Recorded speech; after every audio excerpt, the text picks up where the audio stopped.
로마 사람들의 인사법 가운데 로만 쉐이크라는 인사법이 있습니다. 보통은 손과 손을 이렇게 맞잡고 인사를 하는데 팔목과 팔목을 붙잡고 인사하는 방법입니다. 이 인사의 의미가 있는데요. 당신이 나의 손을 놓는다 할지라도 나는 당신의 손을 놓지 않겠습니다 하는 의미가 들어있습니다. 지금 코로나와 감기가 유행인데 한번 옆에 분들과 로만 쉐이크로 한번 인사해 볼까요? 손을 직접 잡지 마시고 손목을 잡고 이렇게 인사 한번 해보십시오. 주님이 붙잡아 주실 것입니다. 한번 이렇게 축복해 주셨으면 좋겠습니다.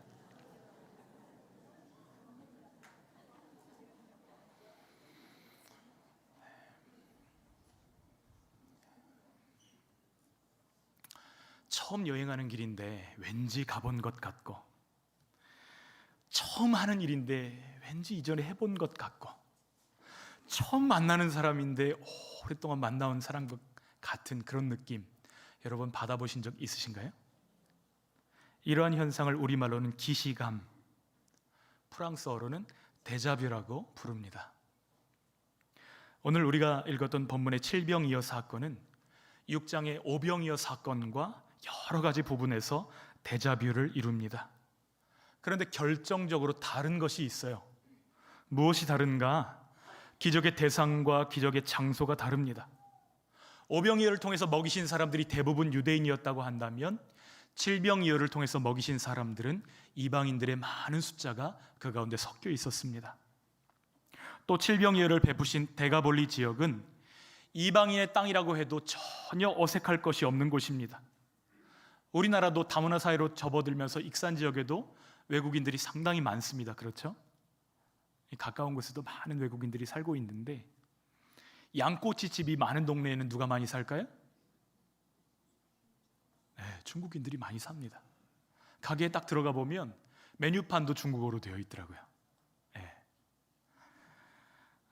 데가볼리가 꼭 그렇습니다. 데카 10을 표현하거든요. 폴리스는 도시이니까요, 10개의 도시들 연합되어 있는 곳인데 데카폴리스 이런 뜻인데요, 로마 제국이 직접 관할하는 도시로 이방인들이 모여서 사는 지역이 데가볼리입니다. 앞서 마가복음 7장에서 예수님은 귀먹어서 말 못하는 사람을 이 데가볼리 지역에서 치유하셨습니다. 그 소문이 사람들 가운데 퍼졌겠죠. 많은 사람들이 예수님과 제자들에게로 몰려들기 시작합니다. 이 큰 무리들은 3일 동안이나 예수님을 따라다니면서 말씀을 듣고 기적을 보았습니다.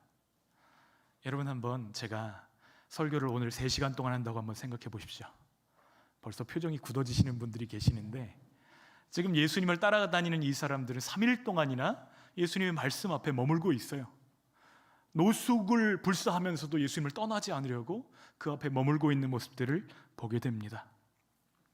아마 제가 3시간 설교하면 다음 주부터 허리에 복대 차고 오시는 분들 많을 거예요.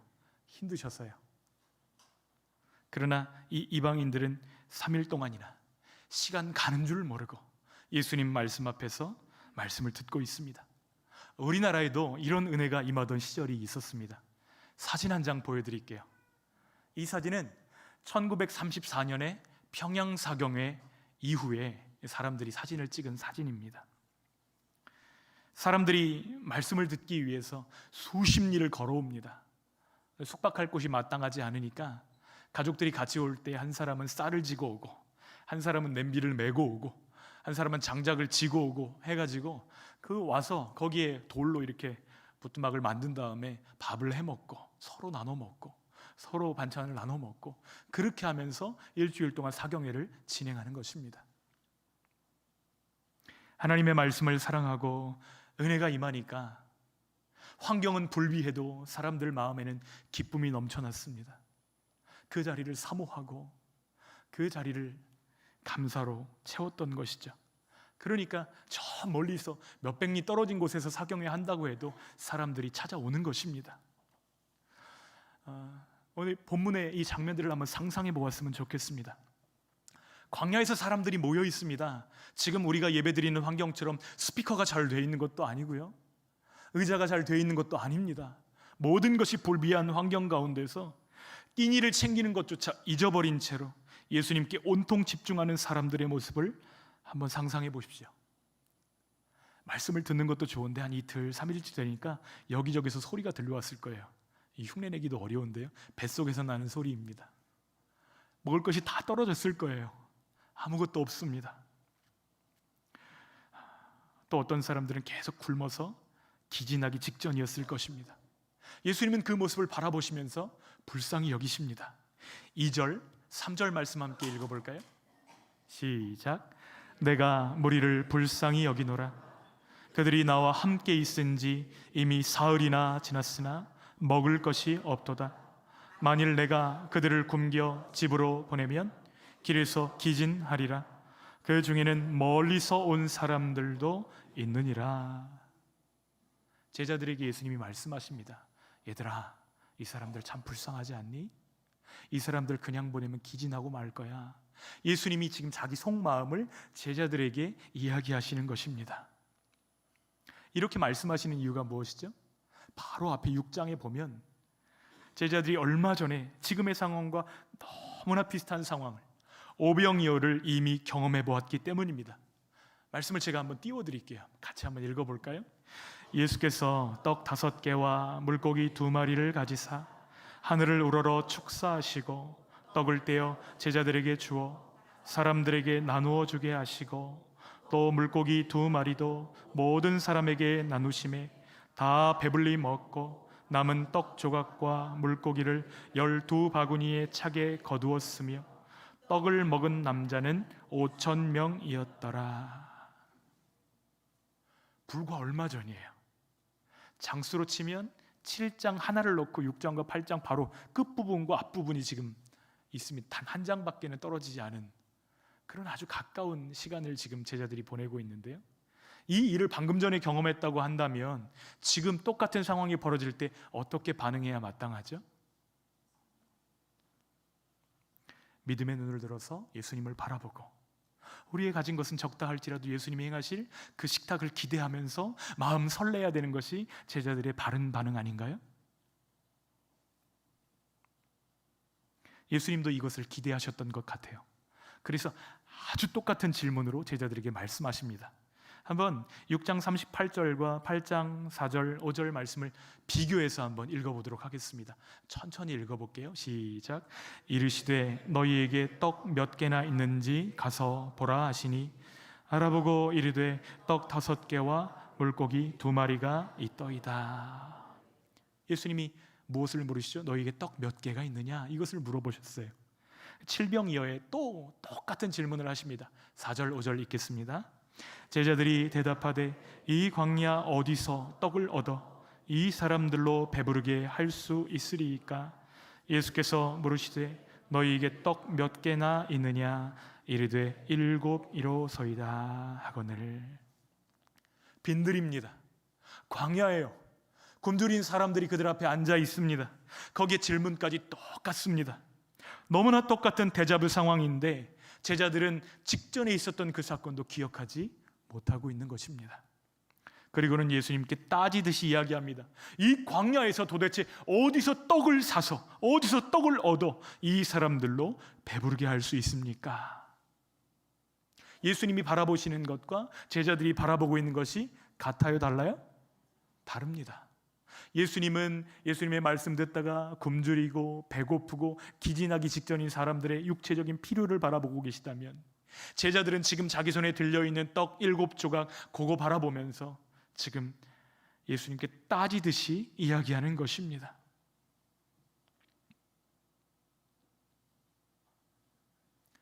제자들이 몇 명이었죠?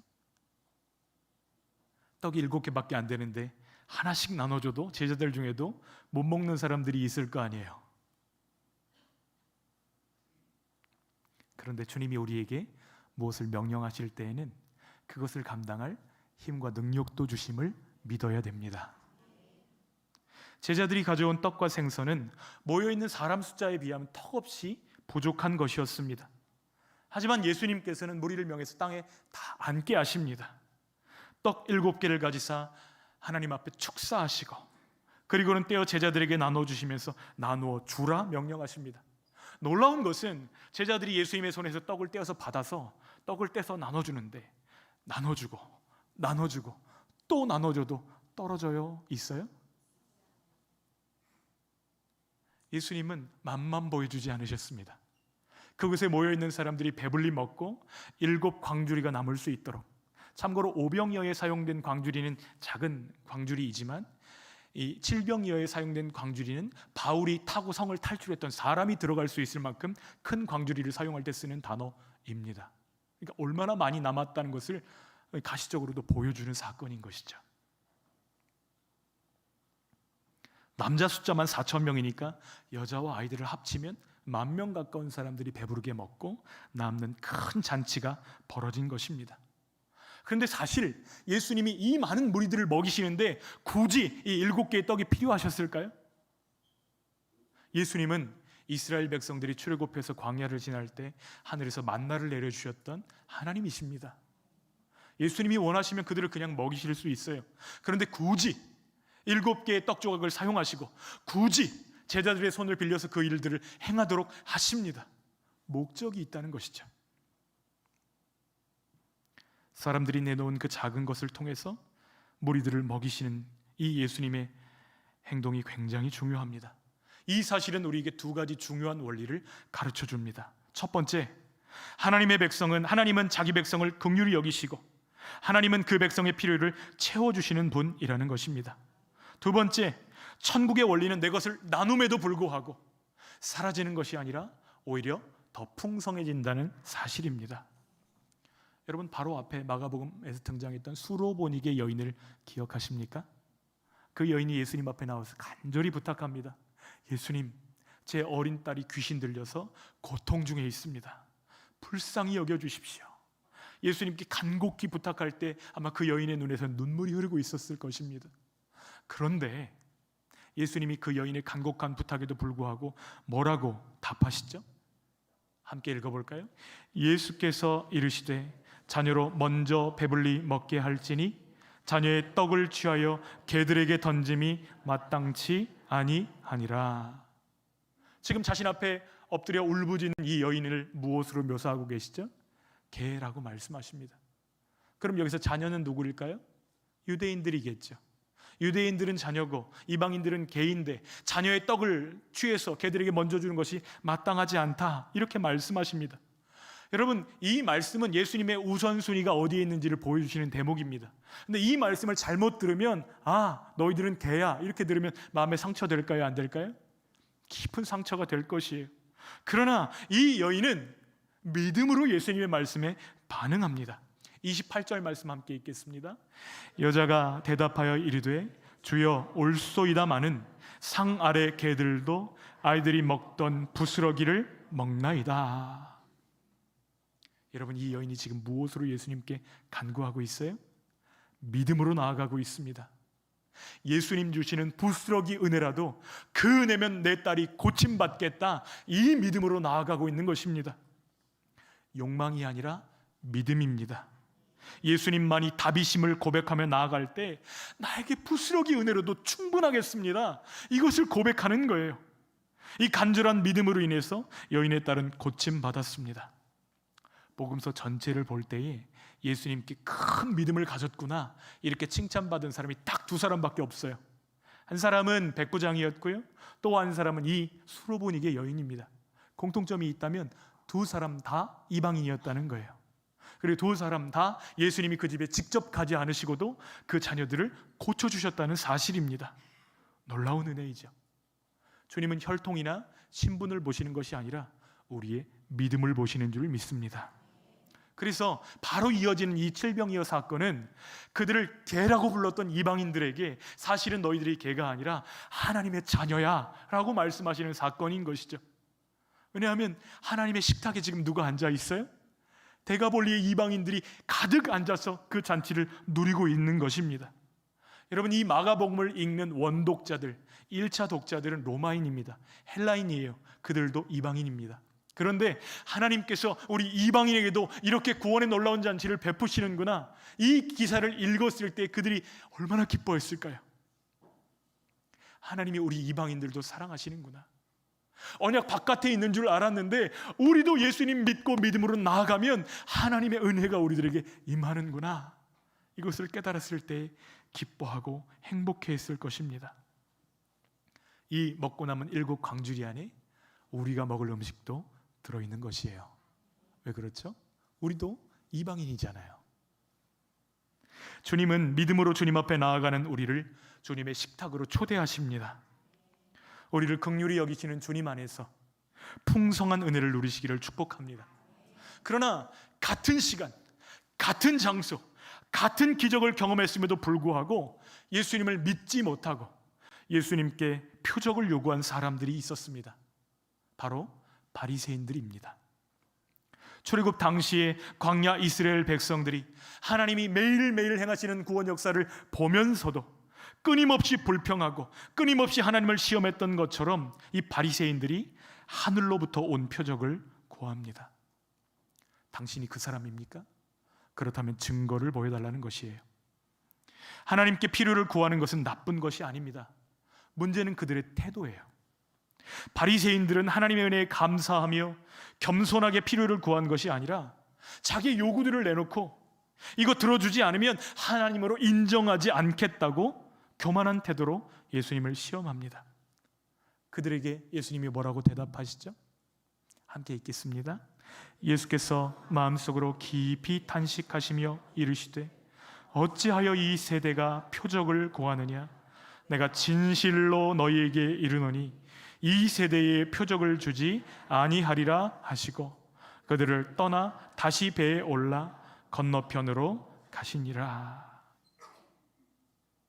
예수님이 진심으로 믿음으로 구하는 간구들은 다 응답해 주셨지만 시험하기 위해서 간구한 것들은 응답하지 않으셨다. 이것을 기억하기를 원합니다. 예수님은 표적을 요구하는 바리새인들을 향해 깊이 탄식하십니다. 왜 그렇죠?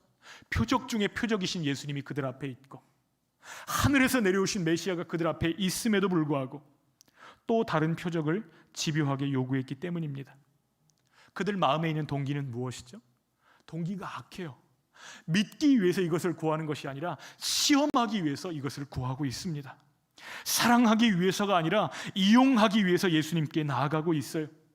예수님의 말씀을 숱하게 들었습니다. 그런데 그 말씀을 들으면서도 믿음으로 그 말씀과 연합하는 것이 아니라 어디 꼬투리 잡을 것 없나? 그것만을 바라보고 있습니다. 예수님이 베푸시는 기적의 떡 그들도 먹었을 거예요. 그 자리에 함께 있었기 때문이죠. 그런데 그것을 먹고도 깨닫지 못하고 먹고도 믿지 않습니다. 이들을 이끌고 있는 실체는 믿음이 아니라 욕망이었기 때문입니다. 예수님이 이들을 바라보시면서 하신 행동은 탄식뿐이었습니다. 우리의 삶을 이 바리새인들의 거울로 비춰보기를 원합니다. 자격 없는 우리를 불러주시고 하나님의 자녀 삼아주신 그 은혜를 기억해 보십시오. 욕망에 이끌리면 똑같은 문제를 만나도 그 문제 앞에서 넘어집니다. 그 문제 앞에서 시험에 듭니다. 그 문제 앞에서 불신합니다. 죄를 짓습니다. 넘어집니다. 실수합니다. 여러분, 이런 악순환이 우리 가운데 끊어지게 하시기를 소원합니다. 어떻게 해야 되죠? 믿음으로 하나님의 은혜와 하나님의 긍휼을 기억해야만 합니다. 영적으로 육적으로 허기지고 굶주리던 우리를 불쌍히 여겨주시고 우리에게 생명의 떡이 되어주신 그 은혜를 기억해야만 합니다. 주님이 무리를 보시면서 뭐라고 말씀하셨죠? 내가 무리를 불쌍히 여기노라. 예수님의 긍휼이 우리의 구원이 된 줄 믿습니다. 우리가 믿음으로 나아갈 때에 또한 우리에게도 예수님의 마음을 나눠주시는 줄 믿습니다. 차갑고 무심하고 냉랭한 제자들의 가슴이 아니라 저 사람들이 3일 동안 예수님 앞에 있었는지 굶든지 말든지 그들은 내 상관할 바가 아니다 하는 그런 마음이 아니라 그들의 결핍을 안타까워하시고 주님을 불쌍히 여기며 채우시기를 원하시는 예수님의 마음이 우리에게 부어지기를 소원합니다. 주님은 우리에게도 묻고 계세요. 너희에게 떡이 얼마나 있느냐? 여러분, 이 질문을 던지시는 이유가 무엇이죠? 우리가 갖고 있는 이 작은 떡을 빼앗기 위해서 물으시는 것인가요? 그것 아니잖아요. 주님의 기적에 우리를 끼워주시는 것입니다.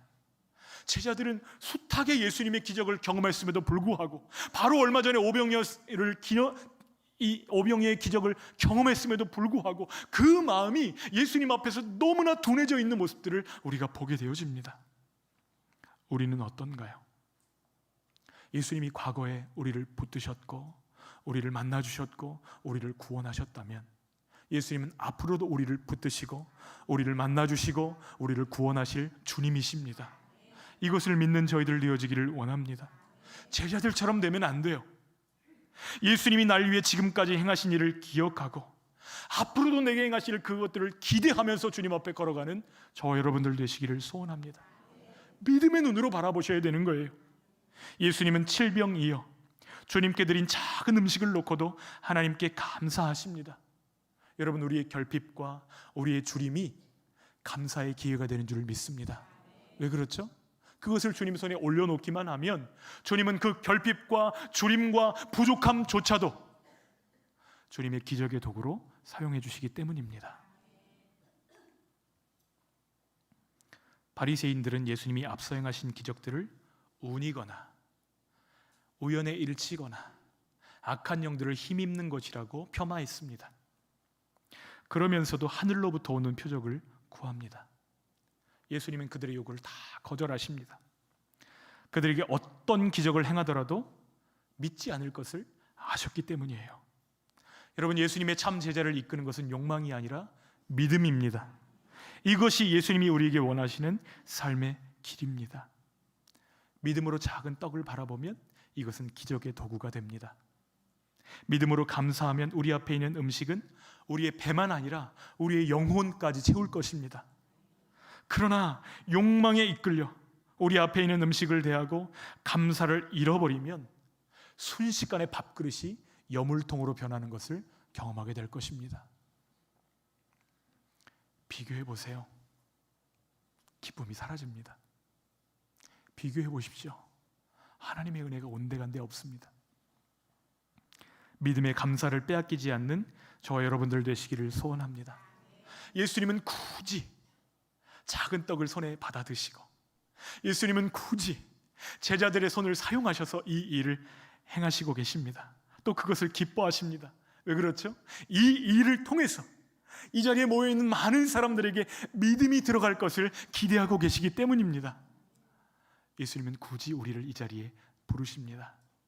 굳이 우리에게 직분을 맡겨주십니다. 굳이 우리에게 섬길 사람들을 붙여주십니다. 굳이 우리가 함께 예배할 수 있는 이 공간들을 마련하시고 섬겨야 되는 일들을 준비하셔서 우리에게 주시고 싶으신 것이 있단 말이에요. 무엇이죠? 믿음입니다. 금보다 귀한 믿음을 주기를 원하시는 거예요. 욕망이 아니라 믿음으로 사는 저희들 되기를 원합니다. 까먹으면 어떻게 해야 되죠? 복습해야 되죠. 또 틀리면 어떻게 해야 되죠? 복습해야 되죠.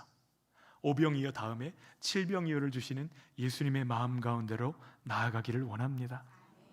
주님, 저 이렇게 작고 이렇게 부족해요. 그러나 그것을 주님 손에 올려놓으면 그것을 통해서 하늘의 잔치를 베푸시며 주님의 영광을 보이실 것입니다. 우리의 약함과 부족함마저도 주님의 영광을 보는 도구가 되는 줄 믿습니다. 이것 때문에 원망하고 불평하고 비교하는 것이 아니라 주님, 내 삶을 사용하여 주시옵소서. 나같이 작고 연약한 것도 주님 영광 받아 주시옵소서. 주님께 내어 맡기는 저희들 되어지기를 간절히 소원합니다.